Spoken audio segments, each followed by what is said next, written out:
menurut saya nggak ada gunanya juga kita berusaha menegakkan itu, karena itu kan dalam ragam formal ya. Iya. Kalau di formal, laporan ini sudah saya sajikan. Hehe.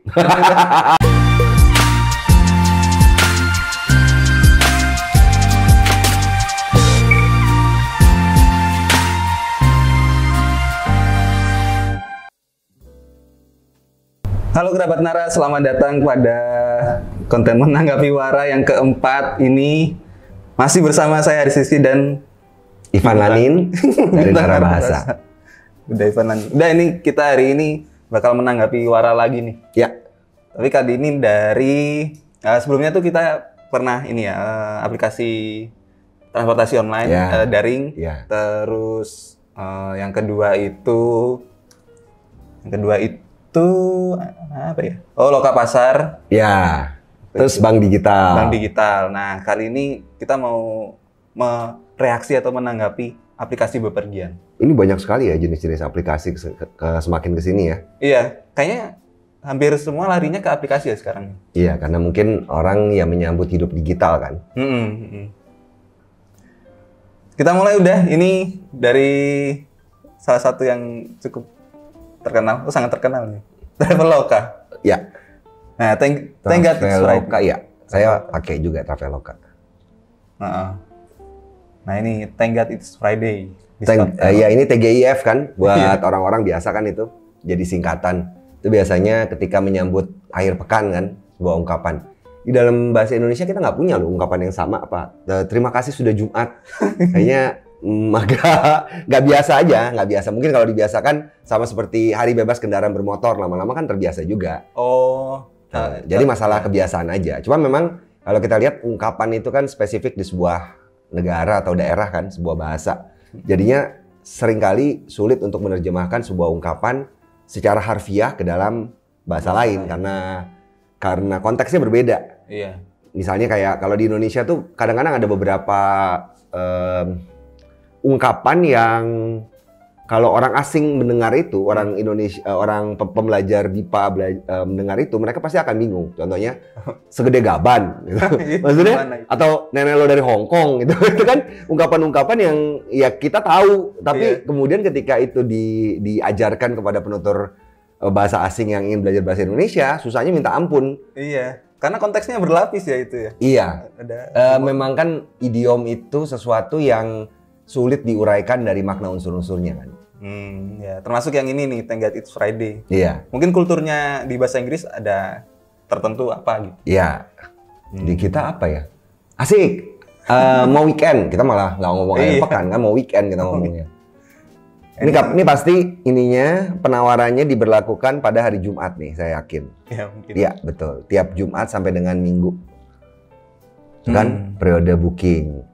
Bookingnya ya kita tahu ada pemesanan, cuman kayaknya memang yang lebih populer itu booking ya.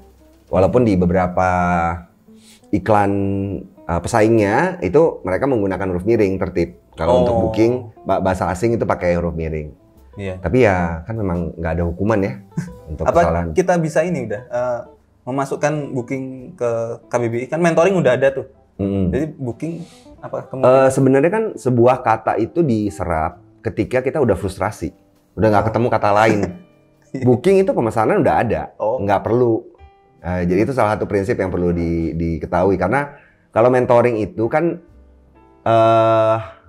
padanan yang disarankan adalah pembimbingan. Ya.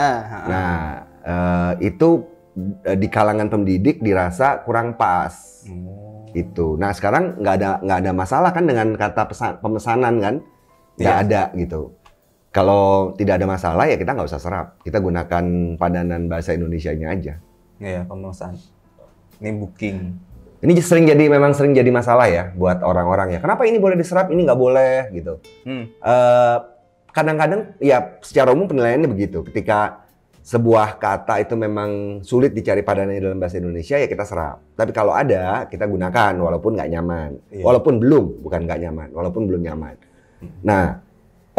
Tapi kadang-kadang penilaiannya pun subjektif, tergantung kepada siapa yang memperkenalkannya. Kadang-kadang orangnya mau ngambil jalan pintas gitu. Udahlah malas pikir, cari aja bentuk serap aja gitu. Itu yang sering jadi masalah. Oke. Ini kita lihat dari pesan-kesan dan bahasa udah. Kalau pesan? Ini pesannya kan dia mau menyampaikan bahwa setiap akhir pekan itu ada diskon. Nah, Saya agak bingung kenapa ya akhir pekannya. Oh, mungkin karena akhir pekan itu orang berkesempatan untuk lihat-lihat. ya. Jadi dia memberikan itu memberikan kesempatan buat orang lihat-lihat pada akhir pekan. Mungkin itu sih alasannya pesan ini disampaikan. Kesannya ya begitu lihat pertama liburan ya, langsung kelihatan ya. Keluarga Terus, liburan. ya, keluarga liburan, thank God it's Friday. Terus dia baca, ini langsung kelihatan gede banget kan angka diskonnya. Kenapa dia pilih angka 76? Ini saya nggak tahu. Kenapa dia pilih angka 63? Ini juga saya nggak tahu. Mungkin ada makna khusus kali ya. Tanggal mungkin? Mungkin ya, saya juga nggak tahu. Ini makna khusus. Dari segi bahasa cukup tertib ya. Sampai dengannya walaupun pakai gambar kan, tapi dia tetap tertib S titik D titik. Kesalahan yang sering terjadi kan S garis miring D. Betul. Itu karena masih berpatokan pada ejaan sebelum ejaan yang disempurnakan. Suwandi. Ejaan Suwandi, betul. Iya. Terus ini asteris, tanda asteris untuk menunjukkan bahwa ada keterangan tambahan, tanda bintang. Aturannya gimana udah kalau di... Di EYD belum ada. Cuman kalau di pedoman gaya yang lain itu sudah ada. Di Chicago Manual of Style, CMS, itu sudah ada. Jadi ya, kan kalau nggak ada aturannya di EYD, kita coba cari di tempat lain. Itu sudah ada.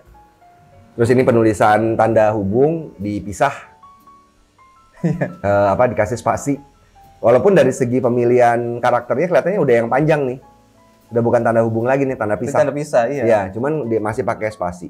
Saya curiga ya, tanda spasi, diberikan spasi itu untuk menunjukkan lebih jelas. Oh.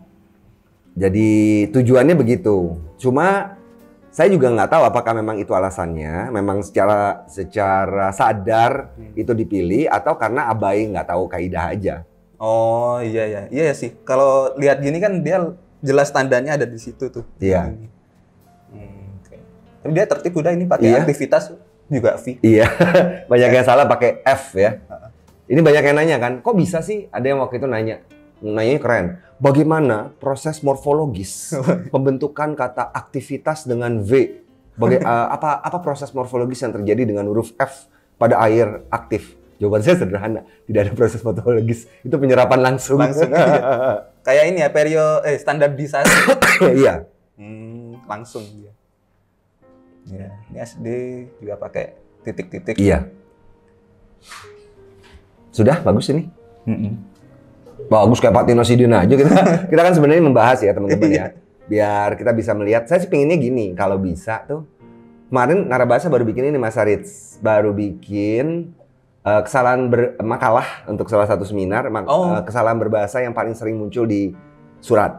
Oh, surat. Nah, dari acara Mas Arits ini sebenarnya nanti kita bisa coba bikin. Cuman kalau menurut saya untuk Laras Kreatif itu tidak tepat kalau kita sebut kesalahan. Ya. Jadi mungkin kita sebutnya itu batas-batas penerapan lisensi kreatif dalam bahasa iklan. Nah, kayak gitu. Cari pola. Cari pola.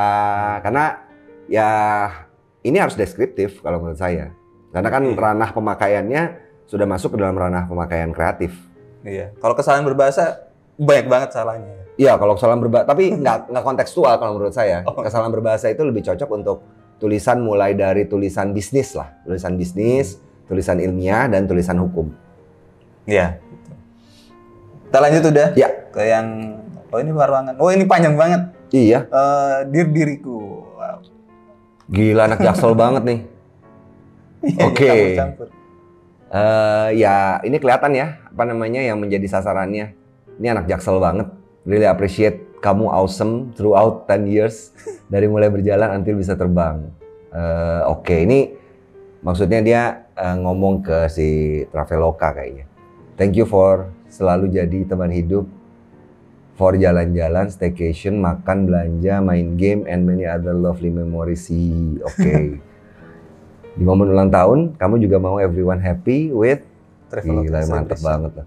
Oh, ini programnya. Hari berlimpah, diskon sampai dengan 70%, start from 24. Oke. Saya harus akui sih memang kalau saya lihat ada beberapa teman saya yang memang benar-benar ngomong itu kayak gini. Oh iya? Iya. Cuman yang jadi pertanyaan saya, ada berapa orang dari 270 juta penduduk Indonesia yang cara ngomongnya kayak gini, itu sih yang saya tanya. Oh, ya di Jaksel aja. Iya, ini memang ya kalau di Jaksel sih cocok ya. Ini mungkin penempatannya di tempat yang paling macet, terus Kayaknya. di Jakarta Selatan. Karena panjang ini, Ya. orang pasti butuh waktu untuk membaca. Betul. Dari segi pesan, ini kayaknya menyambut ulang tahunnya Traveloka yang ke-10 deh nih. Ya, celebration. Iya, ini kayaknya menyambut ulang tahunnya Traveloka yang ke-10. Ini juga 10 udah. Dia detail banget loh. Oh iya, coba lihat atas saya. Digeser nggak? Nah, HBD. HBD. Oh, Gila, iya. keren, detailnya bagus. Di atas ada 10.00, terus itunya tanda sinyal ya itu ya. Iya, iya. Penyedia sinyalnya dia tulis Haiba HBD. Terus ininya penuh. Berarti energinya Iya, keren. detail. Detail. Dari segi penulis pesannya, kalau pesan dia sebenarnya dia seolah-olah mengucapkan terima kasih kepada diri sendiri kan dengan gayanya. Ini mungkin kesan yang ingin ditimbulkan bahwa ya orang-orang di Traveloka gaya ngomongnya kayak gini. Bisa jadi. Bisa jadi. Iya, iya. Terus ini dia di bawahnya tuh Your Lifestyle Super App. Dia udah mendaku dirinya sebagai super app. Jadi tuh super app. Iya. Jadi apa? Aplikasi yang menyediakan banyak fitur dalam satu tempat. Oh, bedanya app sama super app itu ya? Iya, super app itu dia satu tempat dia bisa menyediakan macam-macam kayak ya Traveloka ini dia kan bisa beli tiket, bisa beli bisa pesan kamar, bisa pesan taksi, bisa pesan restoran. Ya, jadi satu tempat macam-macam. Yang beberapa aplikasi itu setahu saya menargetkan untuk menjadi aplikasi super ya. Kalau dijadikan bahasa Indonesia itu jadi aplikasi super atau super app kali ya, super app. P-nya 1 berarti. Iya. Super app. Super aplikasi. Aplikasi dari Badan Bahasa kan juga bertujuan untuk itu. Saya lupa aplikasinya apa ya? Apa bahasa gitu. Oh. Ada dari Badan Bahasa itu di dalam aplikasi itu ada KBBI, ada ED. Meskipun sebenarnya yang mereka berikan itu hanya tautan ke situs webnya. Oh, tapi itu udah tergolong super app sama kayak Traveloka? Sudah. Oh, udah. Kan menyediakan berbagai fitur-fitur yang beragam di dalam satu aplikasi itu disebut super app. Oh. Oke. Semua kebutuhan orang untuk bahasa kan ada di sana. Oke, ini dari pesan. Kalau kesan yang kesannya ya tadi ya, kesannya orang Traveloka ini anak Jaksel semua. Itu yang jadi. Mungkin diharapkan menjadi bahan jualannya ya. Ini iya sih, tergantung konteks juga ya. Kalau misalnya taruh di daerah mana gitu mungkin kurang cocok. Iya. Dan Jaksel. Nah, kalau bahasa ini bisa banyak yang dibahas nih udah. Diriku penggunaan campur kodenya. Iya. Mungkin saya pikir campur kode nggak usah kita bahas deh terlalu banyak karena ini udah jelas nih campur kodenya. Yang kita bahas mungkin kalau saya lihat sih secara umum rapi ya. Ini sering ditanyakan orang kalau pada awal surat biar apa gitu pakai koma apa enggak? Jawabannya pakai koma. Alasannya karena itu merupakan pembuka surat. Bagian berikutnya jadi dia komanya itu untuk keseluruhan surat. Oh. Dear Ivan, koma. Itu bahasa Inggris dan bahasa Indonesia sama.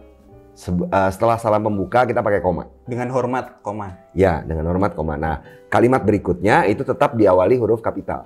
Oh gitu. Itu yang sering kali buat orang-orang yang bingung dengan orang-orang yang sangat memperhatikan ketaatan itu bingung jadinya.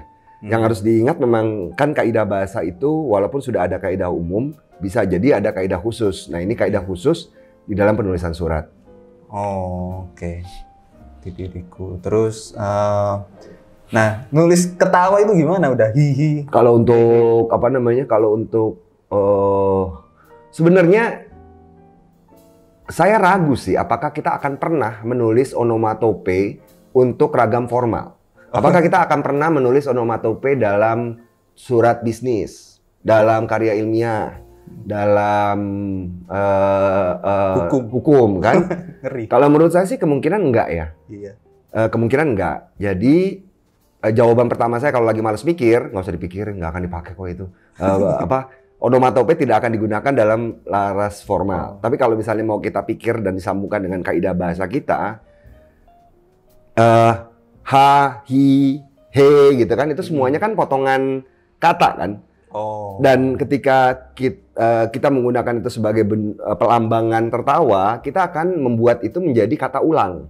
Kata ulang. Haha, haha. Ya mungkin kata ulangnya jadinya tidak seperti kata ulang yang biasa yang cuman ada 2 biasanya kan. Tapi pada dasarnya itu kan kata yang diulang. Hahaha. Yeah. Nah, kalau kata yang diulang itu pakai tanda hubung. Oh, tanda hubung. Ha gitu. Kalau mau mengikuti, cuman menurut saya nggak ada gunanya juga kita berusaha menegakkan itu karena itu kan dalam ragam formal ya. Iya.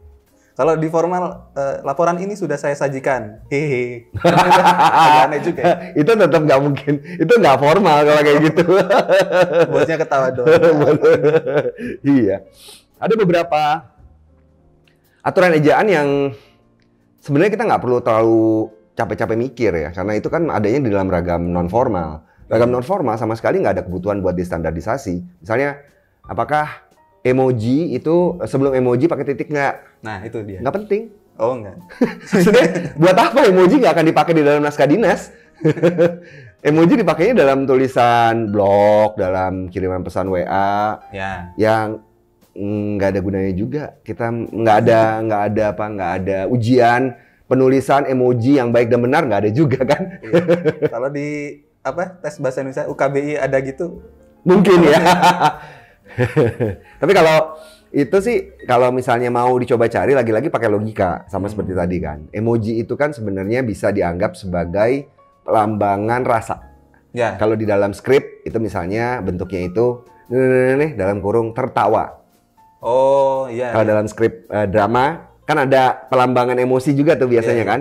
Pelambangan emosi dalam naskah drama kan biasanya ditulis dengan huruf miring atau ditulis dengan tanda kurung kan. Dia tertawa gitu misalnya. Nah, kalau itu dianggap sebagai keterangan seperti itu, harusnya kalimatnya titik, habis itu baru emojinya. Oh. Gitu. Kalau melihat aturan seperti itu yang kita lihat di pembuatan skrip. Betul, termasuk yang ini. Ya.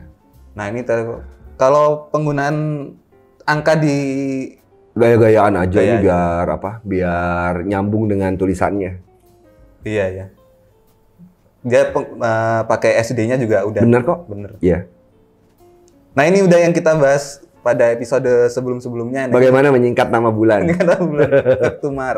Ya kalau ini aman. Februari dan Maret kan. Yang pusing itu cuma satu kata kok. Agustus. Iya itu. Agu atau apa. Oke ya. Oh ini elipsis nih. Elipsis itu gimana udah kalau di akhir? Elipsis di akhir itu, ini nggak akhir kan? Sebenarnya dia kan motong nih maksudnya nih kan. Nambung sini kan sebenarnya kan. Itu jadi baru ini. Ya cuman harusnya kalau ngeliat ini wishing you all happiness and kan harusnya gitu kan. Yeah. Jadi ya ini nggak pakai titik 4, pakai titik 3. Cuman ya ininya harusnya pakai huruf kecil. Cuman ya udahlah ya. Gaya nulisnya aja udah pakai gaya anak Jaksel, nggak memperhatikan masalah kaidah lagi. Ya kalau misalnya kayak gitu harusnya dia pakainya huruf kecil karena masih nyambung dengan yang di atas. Dan ini elipsisnya itu nggak ada spasi. Iya nggak ada spasi sebelum n. Pakai spasi? Oh iya harusnya pakai spasi. Di sini nggak ada. Cuman ya kemudian dia bisa bilang emang sengaja kok, tapi nggak ngikutin gaya. Ya enaknya kan gitu. Kalau ada beberapa gaya selingkuh bisa ngeles kalau ketahuan salah. Oke. Nah ini, iklan mahal kayaknya kan ada. Gila ini, luar biasa ini pemeran iklannya. Ya ini makanya iklannya sederhana karena udah mahal buat bayar ininya pemerannya. Udah cukup ini pasti mahal dan punya duit.